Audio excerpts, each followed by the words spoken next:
السلام عليكم ورحمة الله وبركاته. أعزائي متابعين قناة توب تيم، أهلا بيكم معانا في خبر جديد على الماشي. وهنتكلم النهاردة عن خناقة محمد طاهر مع أحد الصحفيين بعد مباراة أمس في خسارتنا قدام فلومينينسي.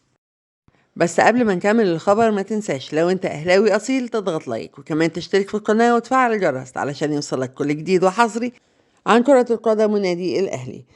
كل الصحفيين بيقولوا خناقة محمد طاهر أو طاهر محمد طاهر مع الصحفي السعودي. لا، هو مش خناقة، ده تفعيل بس كده وتكبير من الصحفيين. هو بس انفعل طاهر محمد طاهر لاعب النادي الأهلي على أحد الصحفيين السعوديين بعد مباراة فلومينينسي البرازيلي في نصف نهائي كأس العالم للأندية. وأقيمت مباراة فلومينينسي ضد الأهلي مساء أمس اللي هو 18 ديسمبر على ملعب الملك عبد الله الدولي في نصف نهائي كأس العالم للأندية. خلال حديثه عقب نهاية المباراة مع الصحفيين في المنطقة المخصصة لوسائل الإعلام، أبدى طاهر غضبه على أحد الصحفيين السعوديين.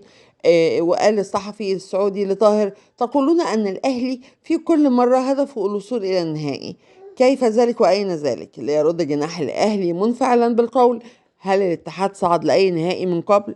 وكان المارد الأحمر قد بدأ بطولة كأس العالم للأندية بالفوز على اتحاد جدة السعودي ب3 أهداف مقابل هدف في مواجهة ربع النهائي. وبعد الخسارة أمام فلومينينسي يصبح فريق الأعلى الأحمر أمامه مباراة أخيرة في بطولة كأس العالم للأندية في 2023 ستكون أمامه الخاسر من مباراة نصف النهائي الآخر بين مانشستر سيتي وأوراوا الياباني لتحديد الفريق صاحب الميدالية البرونزية في مونديال الأندية. أما عن موعد مباراة الأهلي في لقاء تحديد المركز الثالث، يلعب بطل أفريقيا في يوم الجمعة الموافق 22 ديسمبر 2023 في تمام الساعة 4:30 مساء بتوقيت القاهرة و5:30 بتوقيت السعودية أمام الفريق الخاسر من مباراة مانشستر سيتي وراوا الياباني.